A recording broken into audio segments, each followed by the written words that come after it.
Welcome to Westminster Presbyterian's Holy Week Drive-Thru. Station 1, Palm Sunday. When they were approaching Jerusalem, at Bethphage and Bethany, near the Mount of Olives, he sent 2 of his disciples and said to them, "Go into the village ahead of you, and immediately as you enter it, you will find there tied a colt that has never been ridden. Untie it and bring it. If anyone says to you, 'Why are you doing this?' just say this, 'The Lord needs it and will send it back here immediately.'" They went away and found a colt tied near a door, outside in the street. As they were untying it, some of the bystanders said to him, "What are you doing, untying the colt?" They told him what Jesus had said, and allowed them to take it. When they had brought the colt to Jesus and threw their cloaks on it, and he sat on it, many people spread their cloaks on the road, and others spread leafy branches that they had cut in the fields. Then those who went ahead and those who followed were shouting, "Hosanna! Blessed is the one who comes in the name of our Lord. Blessed is the coming kingdom of our ancestor David." Hosanna in the highest heaven. Hosanna in the highest heaven. Hosanna in the highest heaven. Station 2, Jesus overturns the tables. Then they came to Jerusalem, and he entered the temple and began to drive out those who were selling and those who were buying in the temple. And he overturned the tables of the money changers and the seats of those who sold doves. And he would not allow anyone to carry anything through the temple. He was teaching and saying, "Is it not written, 'My house shall be called a house of prayer for all the nations'? But you have made it a den of robbers." And when the chief priests and scribes heard it, they kept looking for a way to kill him, for they were afraid of him, because the whole crowd was spellbound by his teaching. And when evening came, Jesus and his disciples went out of the city. Station 3, the Last Supper. When it was evening, he sat at the table with the 12 disciples. And as they were eating, he said, "Truly, I say to you, one of you will betray me." And they were very sorrowful. As they began to say to him, one after another, "Is it I, Lord?" He answered, "He who has dipped his hand in the dish with me will betray me. The Son of Man goes as it is written of him. But woe to that man by whom Son of Man is betrayed. It would have been better for that if that man had not been born." Judas, who betrayed him, said, "Is it I, Master?" He said to him, "You have said so." Now, as they were eating, Jesus took bread and blessed and broke it and gave it to the disciples and said, "Take, eat, this is my body." And he took a cup. When he had given thanks, he gave it to them, saying, "Drink all of you, for this is my blood,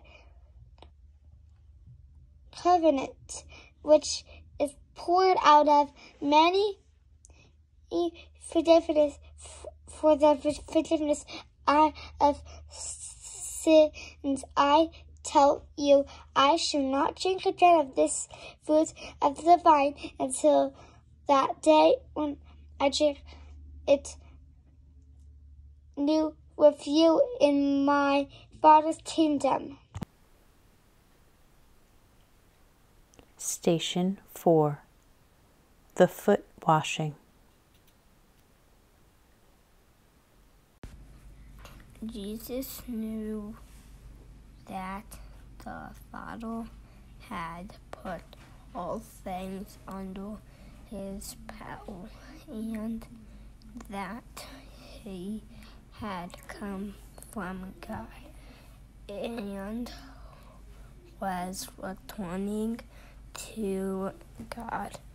So he got up from the meal, took off his outer clothing, and put a towel around his waist. After that, he poured water into a basin and began to wash his disciples' feet, drying them with the towel that was wrapped around him. He came to Simon Peter, who said to him, "Lord, are you going to wash my feet?" Jesus replied, "You do not realize now what I am doing, but later you will understand." "No," said Peter, "you shall never wash my feet." Jesus answered, "Unless I wash you, you have no part with me." "Then, Lord," Simon Peter replied, "not just my feet, but my hands and my head as well." Jesus answered, "Those who have been bathed need only to wash their feet. Their whole body is clean, and you are clean, though not every one of you." For he knew who was going to betray him, and that was why he said not everyone was clean.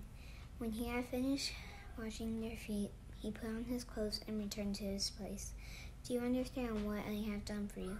he asked him. "You call me teacher and Lord, and rightly so, for that is what I am. Now that I, your Lord and teacher, have washed your feet, you also should wash one another's feet.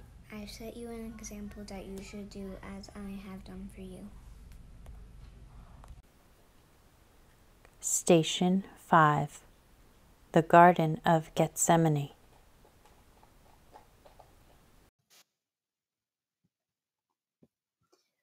When they had sung the hymn, they went out to the Mount of Olives. Then Jesus said to them, "You will all become deserters because of me this night, for it is written, 'I will strike the shepherd, and the sheep of the flock will be scattered.' But after I am raised up, I will go ahead of you to Galilee."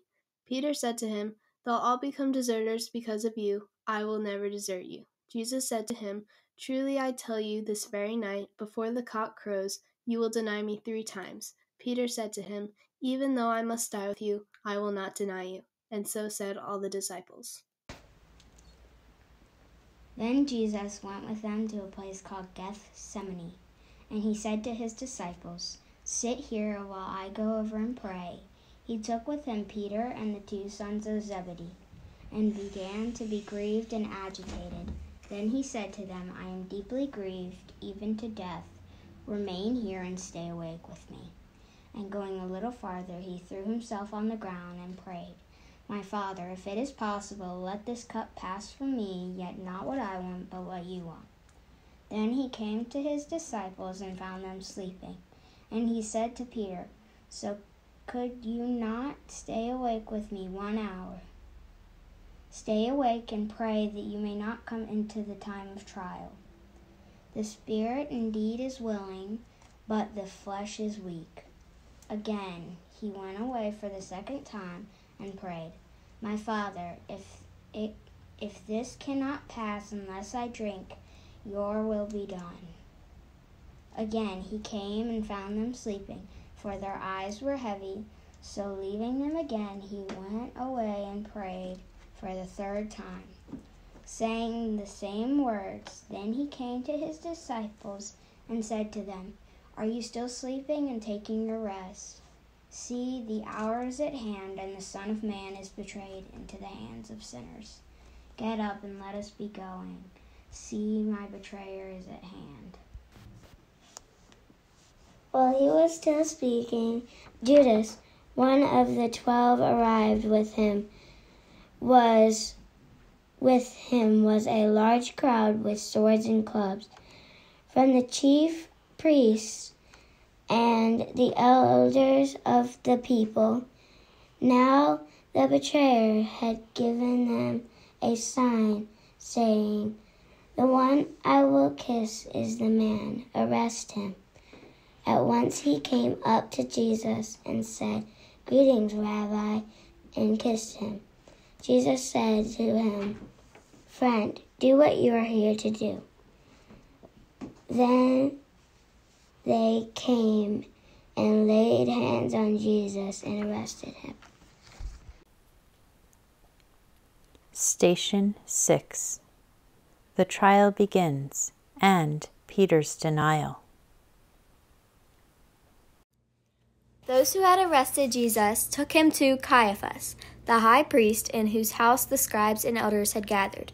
But Peter was following him at a distance, as far as the courtyard of the high priest, and going inside, he sat with the guards in order to see how this would end.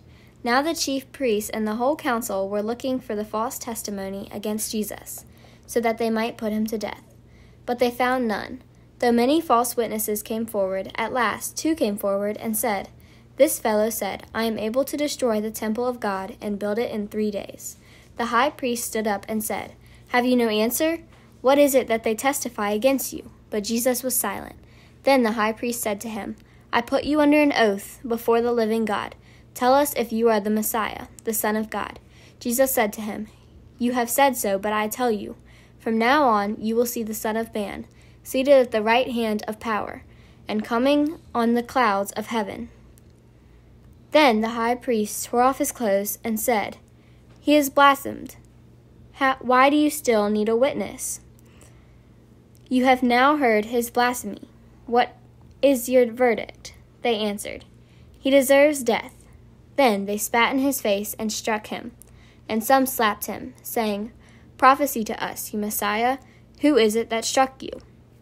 Now Peter was sitting outside the courtyard. A servant girl came to him and said, You also were with Jesus the Galilean." But he denied it before all of them, saying, "I do not know what you are talking about." When he went out to the porch, another servant girl saw him, and she said to the bystanders, "This man with Jesus of Nazareth." Again he denied it with the oath, "I do not know the man." After a little while the bystanders came up and said to Peter, "Certainly you are also one of them, for your accent betrays you." Then he began to curse. He swore an oath, "I do not know the man." At that moment the cock crowed. Then Peter remembered what Jesus had said, "Before the cock crows, you will deny me 3 times." And he went out and wept bitterly.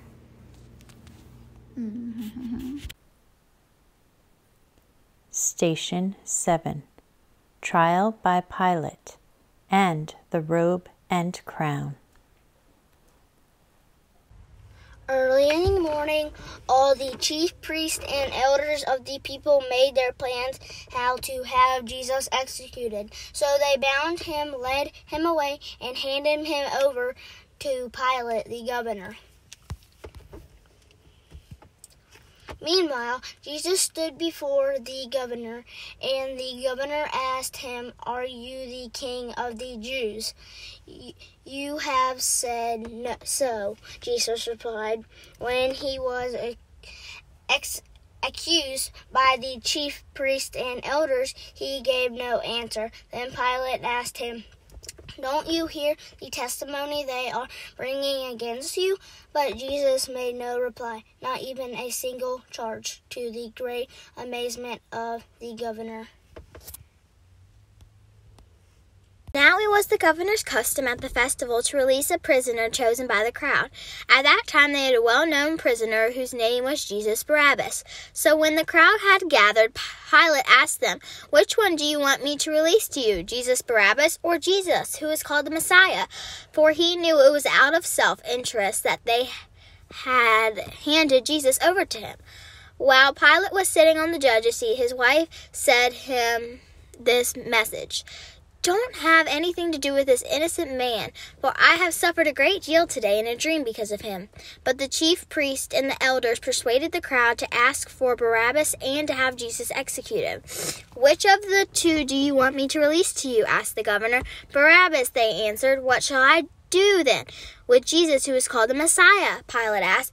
They all answered, "Crucify him." "Why? What crime has he committed?" asked Pilate. But they shouted all louder, "Crucify him."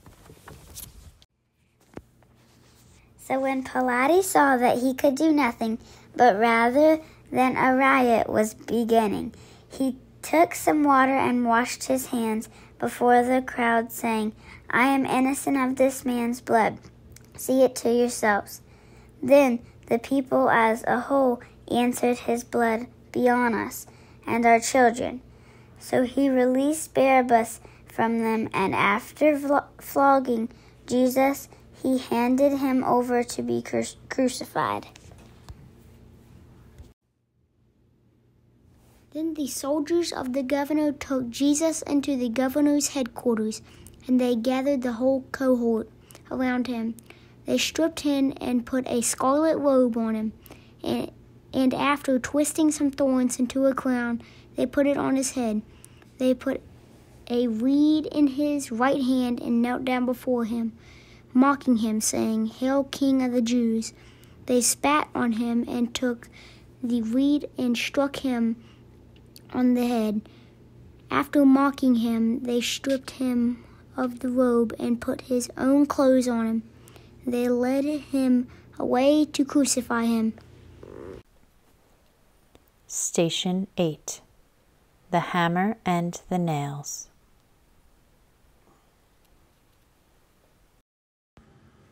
They brought Jesus to the place called Golgotha, which means the place of the skull. Then they offered him wine mixed with myrrh, but he did not take it, and they crucified him. Dividing up his clothes, they cast lots to see what each would get.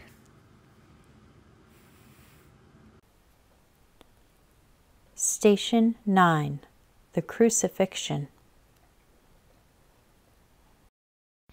When they came to the place that is called the skull, they crucified Jesus, there with the criminals, one on his right and one on his left. Then Jesus said, "Father, forgive them, for they do not know what they are doing." And they cast lots to divide his clothing. And the people stood by, watching, but the leaders scoffed at him, saying, "He saved others. Let him save himself if he's the Messiah of God, his chosen one." The soldiers also mocked him, coming up and offering him sour wine, and saying, "If you are the king of the Jews, save yourself." There is also an inscription over him, "This is the King of the Jews." One of the criminals who were hanged there kept deriding him and saying, "Are you not the Messiah? Save yourself and us." But the other rebuked him, saying, "Do not fear God, since you are under the same sentence of condemnation, and we indeed have been condemned justly, for we are getting what we deserve for our deeds. But this man has done nothing wrong." Then he said, "Jesus, remember me when you come into your kingdom." He replied, "Truly I tell you, today you will be with me in paradise." It was now about noon, and darkness came over the whole land until 3 p.m, while the sun's light failed, and the curtain of the temple was torn in two. Then Jesus, crying with a loud voice, said, "Father, into your hands I commend my spirit." Having said this, he breathed his last. When the centurion saw what had taken place, he praised God and said, "Certainly this man was innocent." Station 10. Easter and the Empty Tomb.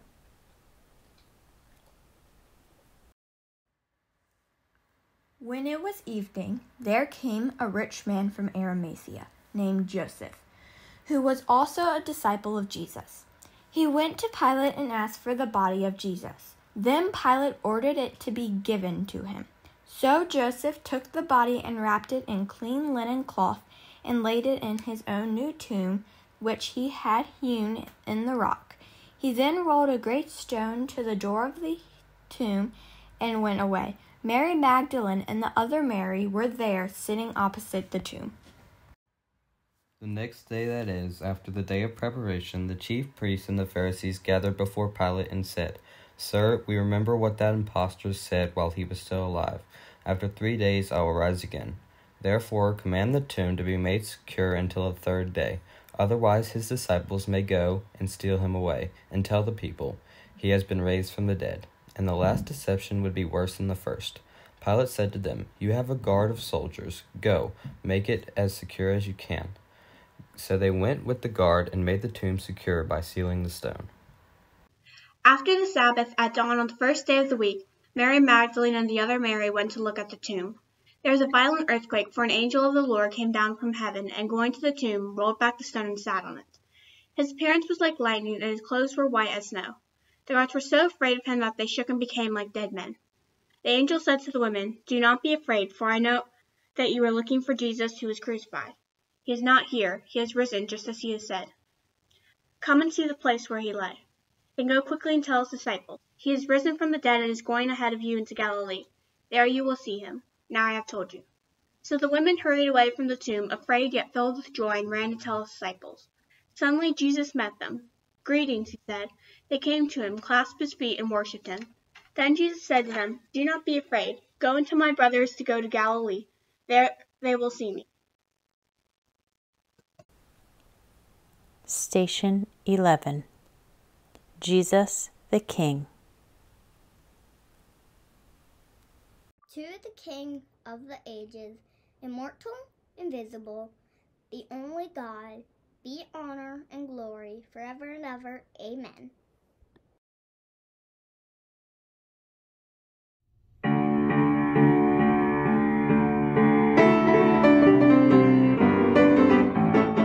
God's not dead, no, he is alive. God's not dead, no, he is alive. God's not dead, no, he is alive. Because all over me.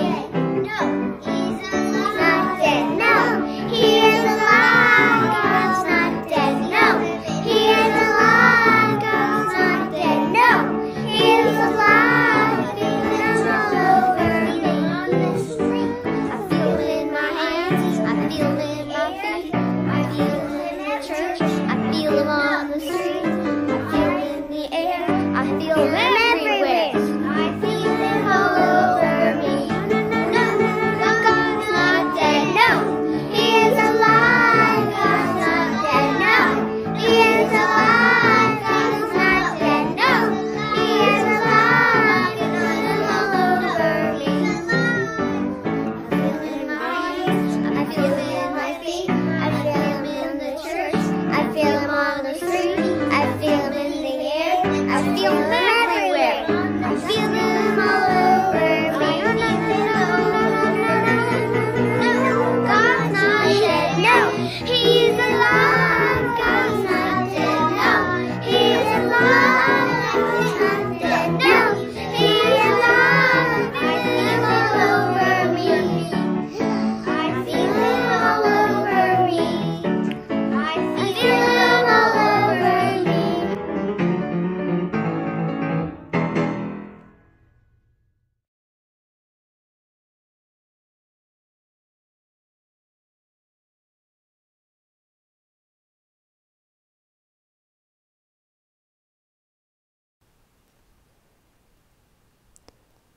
Thank you for joining our Holy Week drive-through display.